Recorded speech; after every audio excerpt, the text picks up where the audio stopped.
সোনাইরাঙ্গীর ঘাটে বিধ্বংসী অগ্নিকাণ্ড, পুড়ে ছাই বসতবাড়ি, 5 লক্ষাধিক টাকার ক্ষয়ক্ষতি।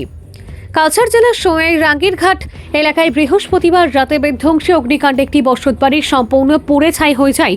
ঘটনার সময় গৃহকর্তা শামসুদ্দিন লস্কর ও তার পরিবারের সদস্যরা বাড়িতে উপস্থিত ছিলেন না।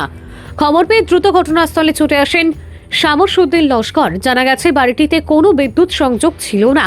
আগুন লাগার পর ঘরে থাকা গ্যাস সিলিন্ডার বিস্ফোরিত হয়, যার ফলে আগুন দ্রুত ভয়াবহ রূপ নেয়। খবর পাওয়া মাত্রই সোনাই থানার ওসি রবিন টুমুং দমকল কর্মীদের নিয়ে ঘটনাস্থলে পৌঁছে আগুন নেভানোর কাজ শুরু করেন। ঘটনা সম্পর্কে গৃহকর্তা শামসুদ্দিন লস্কর ও তার বাবা নিয়ামউদ্দিন লস্কর সাংবাদিকদের জানান, আগুনের তীব্রতা এতটাই বেশি ছিল যে মুহূর্তের মধ্যেই বাড়ির সমস্ত মালামাল পুড়ে ছারখার হয়ে যায়।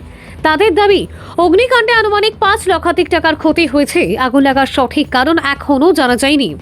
আমি যাওয়া তালাম লক্ষ্মীপুর ফিশারি বার থেকে আমি ঘুরিয়ে আইছি বুঝছি এখানে আইয়া দেখি আগুন লাগিয়া জ্বলিয়ে গেছে।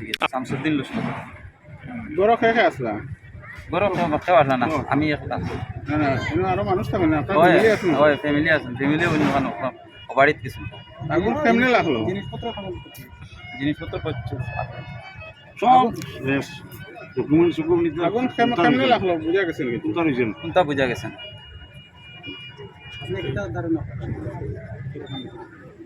আমার তো ঘরে কোনো কারেন্ট উরেন্ট কিছু নাই বা আর যে আগুন লাগতো যে নিলা নাই। আমি সন্ধ্যার সময় আইয়া গেছি, সন্ধ্যার সময় আমি আইয়া ঘর আইয়া যে করিয়া ও মুরুকু ধরিয়া আমি তো ইয়া গেছি।